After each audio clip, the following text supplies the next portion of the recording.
Welcome to my channel Studies.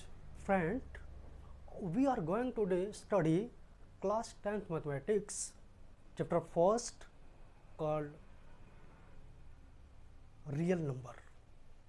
आज हम लोग जो चैप्टर स्टार्ट कर रहे हैं क्लास 10th का और chapter first it is beginning for the class 10th and now I am happy to represent that I am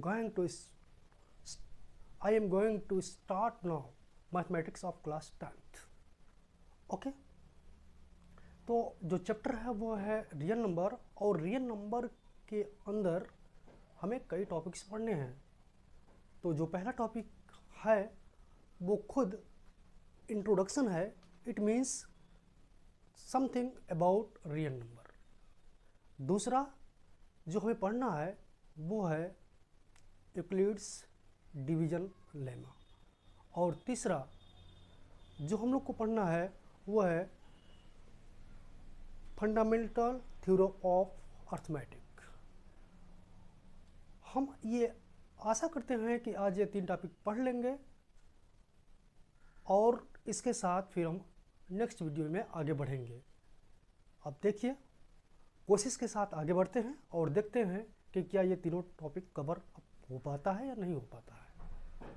तो शुरू करते हैं और पहले ये जानते हैं कि रियल नंबर क्या होता है।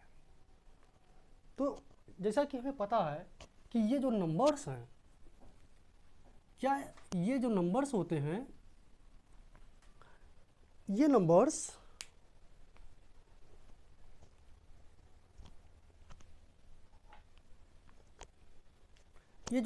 होते हैं, क्या ये जो नंबर्स हैं या रियल होते हैं तो क्या इमेजिनरी भी होते हैं? क्या क्वेश्चन यहाँ पर उठता है कि जब हम रियल की बात कर रहे हैं तो क्या इमेजिनरी भी होते हैं?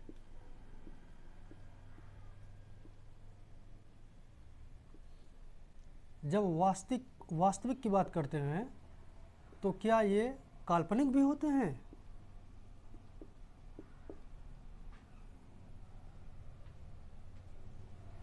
तो क्वेश्चन होगा हाँ। तो वो कौन सा नंबर हैं जो वास्तविक या रियल नंबर होते हैं और वो कौन से नंबर हैं जो काल्पनिक या इमेजिनरी नंबर होंगे, ये हम जानने की कोशिश करेंगे। और ये हम जानेंगे एक छोटे से एग्जाम्पल के साथ, without wasting any more time. Now take an example and find out the square root of the 9। आपको 9 का स्क्वायर रूट निकालना है। तो जब भी हम इसका स्क्वायर रूट निकालेंगे तो इसके 2 आंसर आएंगे, एक +3 और एक -3। इसका जब भी हम 2 बार मल्टीप्लाई करेंगे, 3 × 3 एंड -3 × -3, हम स्क्वायर रूट में जो नंबर है उसको पुनः गेन कर लेते हैं, प्राप्त कर लेते हैं। लेकिन एक केस ऐसा आता है कि अगर रूट में -9 हो तो फिर इसका स्क्वायर रूट क्या होगा? तब कोई कहेगा कि -3 कर दें, तब भी तो 9 होगा। -9 नहीं आ रहा है, प्लस करेंगे तब भी 9 होगा, -9 तो नहीं आ रहा है, तो कैसे आएगा? नहीं आएगा। तो क्या करना होगा? ओनली इमेजिनेशन, केवल कल्पना ही कर सकते हैं।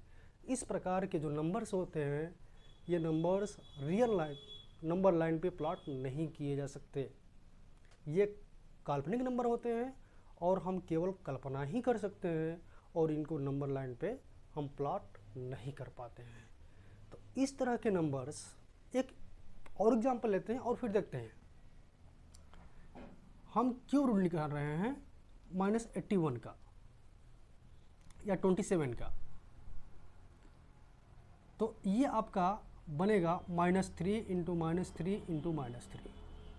तो इसका हो गया आपका -3 और इसका आपका +-3 दोनों आया, ये हो गया आपका -3। तो -3 का 3 टाइम्स मल्टीप्लाई करेंगे तो -27 आ गया। तो इसका मतलब कि ये रियल नंबर है और इसका हमें क्यों रूट निकालना था। ओके, लेकिन इसका स्क्वायर रूट निकालना था। तो जब भी कोई नेगेटिव वैल्यू रूट में हो, कोई भी नेगेटिव वैल्यू रूट में हो और वो यहाँ स्क्वायर रूट या 4 या 6 पेयर्स हमें बनाने हो, जैसे यहाँ पर 2, 4, 6, 8, 10 इवन नंबर हो कोई, उसको निकालना होगा तो हम नहीं निकाल पाएंगे, वो हमेशा इमेजिनरी नंबर आएगा। तो हम ये कह सकते हैं कि एनी नेगेटिव नंबर, कोई भी नेगेटिव नंबर जो रूट में हो और n की वैल्यू इवन नंबर हो, वो इमेजिनरी नंबर कहलाता है, वो रियल नहीं होता। और बाकी इसको छोड़कर जितने भी नंबर्स हैं वो रियल नंबर्स हैं। तो ये आप समझ गए होंगे कि रियल नंबर्स क्या होते हैं और इमेजिनरी नंबर क्या होते हैं, वो कौन से कंडीशंस होते हैं जिसमें हम इमेजिनरी नंबर हमें मिलता है। तो वो वही कंडीशन है कि वो रूट में होना चाहिए, और यहाँ पर n है, n मतलब 2 भी हो सकता है तो स्क्वायर रूट, 3 होगा तो क्यूब रूट, तो 3 यानी 3 इवन नंबर नहीं है तो उसमें रियल नंबर ही मिलेगा। फिर 4 आएगा तो इमेजिनरी नंबर, 5 तो इमेजिनरी नंबर नहीं मिलेगा, फिर 6 हाँ तब इमेजिनरी नंबर। यानी यहाँ पर इवन नंबर हुआ, हमें जैसे ही पेयर बनाने हुए तो हमें इमेजिनरी नंबर मिलेंगे। तो हम लोग अभी देख चुके हैं कि क्या होता है रियल नंबर और क्या होता है इमेजिनरी नंबर, क्या होता है वास्तविक संख्या और क्या होता है काल्पनिक संख्या। चलते हैं अब दूसरे पॉइंट पे। जो दूसरा पॉइंट हम लोग को पढ़ना था वो था यूक्लिड्स डिवीजन लेमा।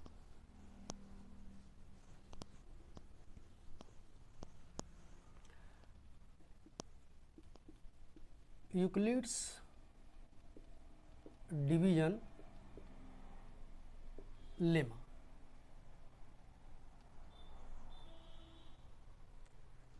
तो यूक्लिड्स जो हैं एक मैथमेटिशियन है। Division is the operation on number, जैसे हम जोड़ते हैं, घटाते हैं, गुणा करते हैं, भाग करते हैं, तो जो भाग करते हैं वो तो डिवीजन ही होता है। और लेमा क्या होता है? लेमा एक प्रूवन स्टेटमेंट होता है। प्रूवन जो प्रूव हो चुका हो उसे बोलते हैं प्रूवन स्टेटमेंट। और ये प्रूवन स्टेटमेंट जब किसी चीज़ को प्रूव करने के लिए यूज किया जाए तो उसे बोलते हैं हम लेमा। यूज्ड फॉर या use to prove in other statement.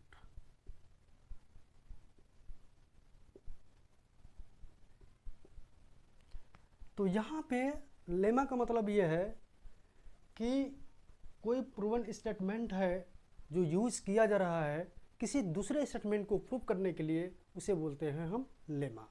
जैसे फॉर एग्जांपल मान लो कि अगर आपने प्रूव कर दिया कि √2 इरेशनल नंबर है, आपने प्रूव कर दिया कि √2 इरेशनल नंबर है एंड आप इसका यूज कर रहे हैं 3 + √2 नंबर्स को ये प्रूव करने के लिए कि ये भी इरेशनल है। तो इस केस में जब हम इसको इरेशनल करने के लिए प्रूव करते हैं तो अल्टीमेटली ये हम लेकर चलते हैं कि √2 जो है आपका ये इरेशनल नंबर है जो कि पहले प्रूव हो चुका है। तो इसका मतलब कि यहाँ पर ये लेमा का काम करेगा। तो लेमा का भी मतलब समझ गए होंगे आप। डिवीजन क्या है ये भी मतलब समझ गए हैं, क्योंकि ये जो लेमा है प्रूवन स्टेटमेंट है वो डिवीजन पे आधारित है। और यूक्लिड्स जो हैं वो मैथमेटिशियन है, उन्होंने क्या कहा आइए देखते हैं। उन्होंने कहा कि अगर कोई नंबर है, if there is any number, कोई भी नंबर, सपोज दैट a, अगर और कोई दूसरा नंबर है b, तो कुछ ऐसा कंडीशन होगा कि किसी ऐसे नंबर से मल्टीप्लाई करेंगे तो कुछ न कुछ रिमाइंडर जो बचेगा वो रिमाइंडर की कंडीशन होगी या तो 0 हो जाएगा या 0 से बड़ा होगा। लेकिन ये बी से छोटा होगा।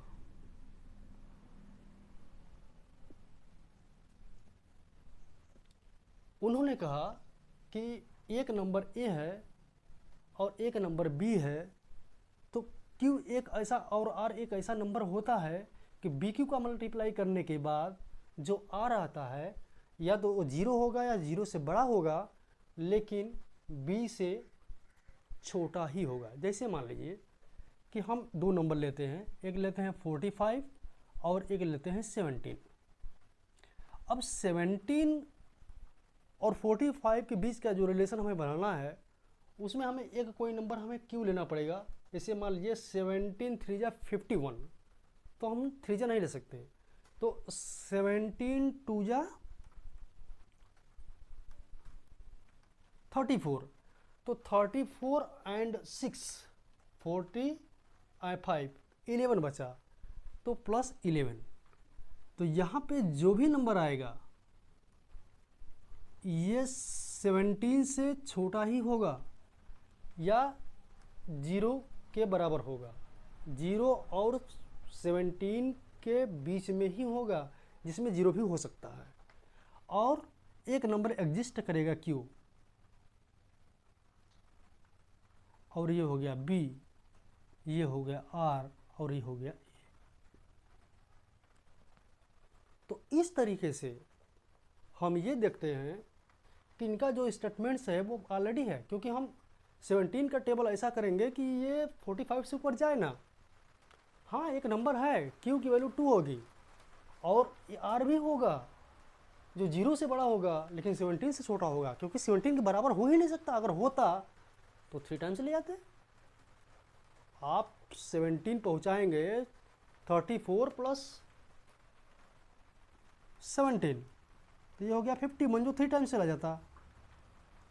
तो उन्होंने ये लेमा यानी प्रूवन स्टेटमेंट दिया जो हम किसी अनदर स्टेटमेंट को प्रूव करने के लिए यूज करेंगे। तो ये बात आपको समझ में आनी चाहिए कि ये लेमा क्या है और इसका एप्लीकेशन क्या है, मतलब हम कहाँ इसका यूज कर सकते हैं। तो आइए एक प्रॉब्लम देखते हैं।